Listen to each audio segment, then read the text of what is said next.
Welcome aboard. My name is Joe Farkas, and I'm the architect of this ship. And I'd like to tell you a story. This ship, the design of this ship, as well as all the ships that I have done for Carnival Cruise Lines, has a story. And that story begins with an idea. It's what I'd call a central idea. And that idea is some people like to call it a theme. I don't. It is a point where I begin all the designs. It's an intellectual idea for me to build artistic creations around that all of the public rooms on board of the ship follow, so that to me there is a coherence in the design that varies in how that's interpreted from room to room. The process begins by making the drawings that flesh out the central idea. These are all architectural drawings done to scale that show the floor plans, the ceiling plans, the main elevations and details, some of which we do on computer, but again, the initial drawings are all done by hand. Basically, everything that you see on this ship today is laid out by us and specified by us so that every note is carried out in some particular material or detail around the ship. We then turn all this documentation over to the shipyard, who in turn turns it over to the subcontractors who make each individual public room. And during this whole course of roughly about 2 years, we are in constant touch with the shipyard, going to the subcontractor, seeing mock-ups, watching it under construction. So it is a total hands-on job until the ship is finished and we're all sitting on board like we are now. The central idea for the Valor is heroes and heroic events. Usually when I'm designing the ship, the first thing that I design are what I call the common areas, the lobbies, the stairs, the promenade, which all have more or less the same design idea. So for this ship and for this central idea, I wanted to really salute American heroes in America. So when you're standing in the lobby and you're looking up, you'll see on the fascias of all of the balconies these portraits. You'll see the floor pattern done in granite stones, which recall the American flag. There's columns that are surmounted by the American eagle done in gold leaf with a flame-like stained glass lamp coming out the top, which reminded me of the flame on the Statue of Liberty. In the dome of the atrium, there is a fantastic light feature that creates the colors of red, white, and blue. And then at some point in time, all the colors of the rainbow come on to create, again, it's sort of allegorical for who the people of America are. The Eagle Show Lounge on the aft end of the ship on promenade deck, I chose the heroic icon of the eagle, which of course is the symbolic bird, national bird of America. And these eagles are fashioned in vitrines all around the room with diorama painted backgrounds that you would see the eagle in its sort of real environment. This is complemented by silver leaf moldings that go around the room that are sort of an abstraction of eagle feathers, and rich wood paneling. Also in the room, you'll see wood inlays of eagles flying in the walls and on the tables. These are handmade marquetry inlays where individual different species of woods are actually cut out by hand and put together like a jigsaw puzzle to create these inlays. Going to our main show lounge, we have picked the hero Ivanhoe, who was a fictional character from medieval times by the author Sir Walter Scott. So I thought that this medieval approach with shields and heraldry that create that time of Ivanhoe and Richard the Lionhearted of England would be appropriate to create an atmosphere that would take you onto Fantasyland.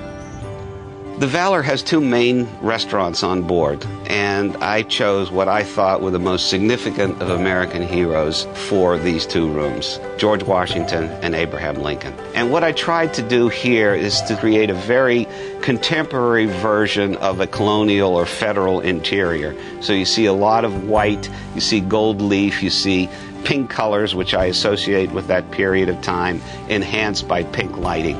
And also you'll see in the room little circular windows with cross muntins in them. Again, things that I think about when you look at an old federal house that's in the Washington or Virginia area, done in a very clean, contemporary manner.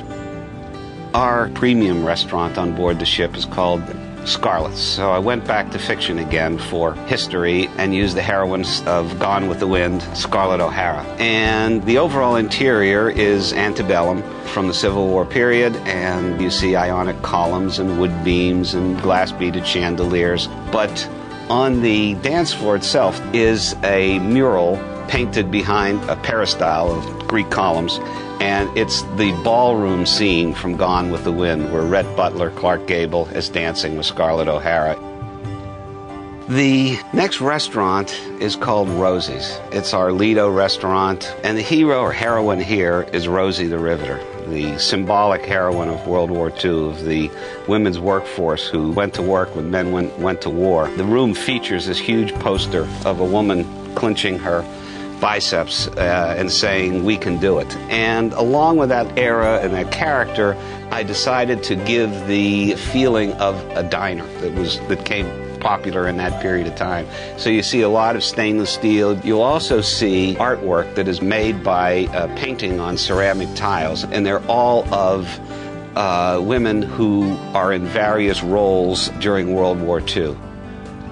The next room I'm going to talk about is the casino. So in searching for an idea that fit within the heroes and the heroics, I turned to medieval Japan and the period of the shogunates, and those were the people that were totally looked up to at the highest level in Japanese culture. So in this case, the main feature was creating Japanese details, wooden columns with these very ornate brackets that you would see in Japan and old buildings of that period, and Japanese artwork from beautiful woodcut prints that have been reproduced on the walls. And then to give it that final extra touch, we went to Japan and actually purchased samurai armor costumes that you see spread out all throughout the casino. Moving from the casino, we can walk right into the Bronx Sports Bar. And the hero that I had in mind here probably gave the greatest sports speech of all time, Lou Gehrig from the New York Yankees of the real dynasty days. So I created an atmosphere that is reminiscent of the old Yankee Stadium, and you'll see in the room the number 4 used a lot, which was Lou Gehrig's number, and it's always printed on the Yankee pinstripes.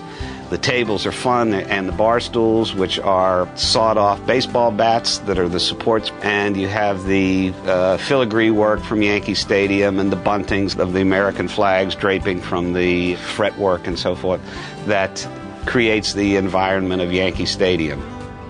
Now let's step into the dance club, which is called One Small Step. And the hero here is Neil Armstrong, the first man who walked on the moon, and the name comes, of course, from his classic speech that he gave when he jumped off the spacecraft onto the lunar surface and mentioned one small step. So to create this environment, what I did was I picked a sort of white granite that reminded me of the sort of pale gray surface of the moon, and we inlaid black granite cut out as footprints. And you see the footprints on the floor, you see them on the bar, you see them on the table. The ceiling I wanted to make look like the sky that you would see if you were standing on the moon. So you have the black sky with the stars in it, but we went one step further. We created planets, and these are all realized in a translucent fabric. And this fabric has been printed with the actual photographs of these planets from the Hubble spacecraft. One of the most popular rooms on Carnival ships is the piano bar. So I am looking for a hero to celebrate in this room. I decided upon Charles Lindbergh, who was the first person to fly across the Atlantic Ocean on a solo flight in a small airplane. And basically what we have done is we've created 3 models of the actual plane, the Spirit of St. Louis, the one that hangs in the Smithsonian Institution now in Washington, and all with turning motors. And on one side of the room, the plane is coming out of the wall, and there's a picture of New York City. And then on the ceiling is a map of the Atlantic Ocean showing the route that that Lindbergh flew across the Atlantic, and on the other side of the room is a great old photograph of Paris where he landed. And the room features corrugated metal, which is sort of the material that was used for the wings of the airplane. And one of the interesting details is that the bar stools and tabletops are made as a section of the propeller from the plane. On the Valor, the jazz club is called Paris Hot. And the hero, or heroine, that is featured here is Josephine Baker. Now, Josephine Baker was a great entertainer, and she actually was a heroine during World War II. She was a black entertainer who gained her fame in France, and she was well known for her sort of risque banana dance, where she wore a little banana skirt and big pearls around her neck.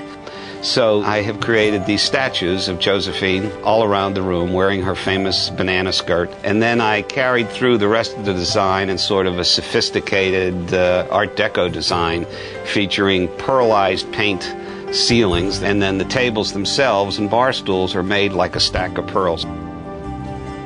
A large and important room on the ship is what we call the cigar bar. So I was trying to find a hero who was well known for smoking cigars. And what came to me was Winston Churchill, who was the Prime Minister of Britain during World War II. So you'll see in the room photographs of Winston Churchill from all different periods of his life. The period that I chose to create the English club room atmosphere was an earlier period in his career before World War II, where he was First Lord of the Admiralty. So you will see paintings of old ships, warships of that period as a big model at the bar, British flags, wood paneling, the comfy leather chairs, and so forth. What we have on board, it's an experience. It's something meant for you to have fun and enjoy and relax and all of those things that you've come on board the ship for. And we spare really no expense in making that happen. Almost nothing that you see on board is off-the-shelf material, so to speak.